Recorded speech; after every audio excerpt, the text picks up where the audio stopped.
कृपया पुष्पांजलि के द्वारा नेताजी के प्रति अपना नमन, अपनी श्रद्धांजलि व्यक्त करने की कृपा करें।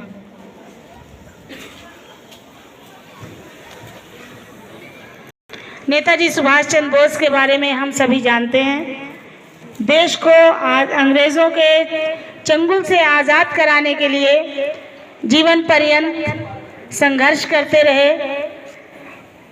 अपनी एक अलग समानांतर सरकार की घोषणा की। इतना ही नहीं, आज़ाद हिंद फौज नाम की अपनी सेना का गठन किया और आज़ाद हिंद फौज का जो एक प्रचलन गीत है, मतलब उनके मार्च के समय, प्रचलन का मतलब जब मार्च पास्ट के समय वो गाते थे, कदम कदम बढ़ाए जा, खुशी के गीत गाए जा, ये जिंदगी है कौम की, तो कौम पर लुटाए जा।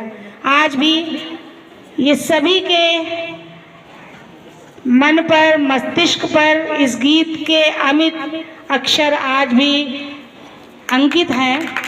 जोरदार तालियां नेताजी के प्रति हमारा पुनः नमन, श्रद्धांजलि। देश इनके योगदान के प्रति ऋणी है, कभी भी इनके ऋण से हम ऋणी नहीं हो सकते हैं। और इस अवसर पर नेताजी के जीवन वृत्त पर प्रकाश डालने के लिए मैं यहाँ पर आमंत्रित करती हूँ प्रिंस को कि वे आए और नेताजी के व्यक्तित्व और कृतित्व पर प्रकाश डालें।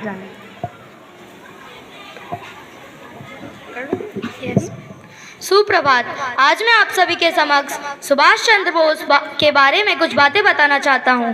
भारतीय इतिहास में सुभाष चंद्र बोस एक महान व्यक्ति और बहादुर स्वतंत्रता सेनानी में से एक थे। उनके पिता का नाम जानकीनाथ बोस और मां का नाम प्रभावती था। उनके पिताजी कटक शहर में मशहूर वकील थे। सुभाष चंद्र बोस कुल मिलकर 14 भाई बहन थे। सुभाष चंद्र बोस एक महान स्वतंत्रता सेनानी थे।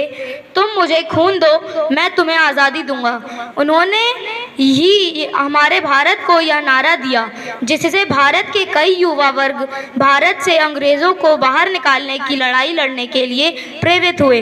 वास्तव में भारत में एक सच्चे और बहादुर हीरो थे, जिन्होंने अपने मातृभूमि के खातिर अपना घर और आराम त्याग कर दिया था। सुभाष चंद्र बोस हमारे हिंसा में भरोसा करते थे।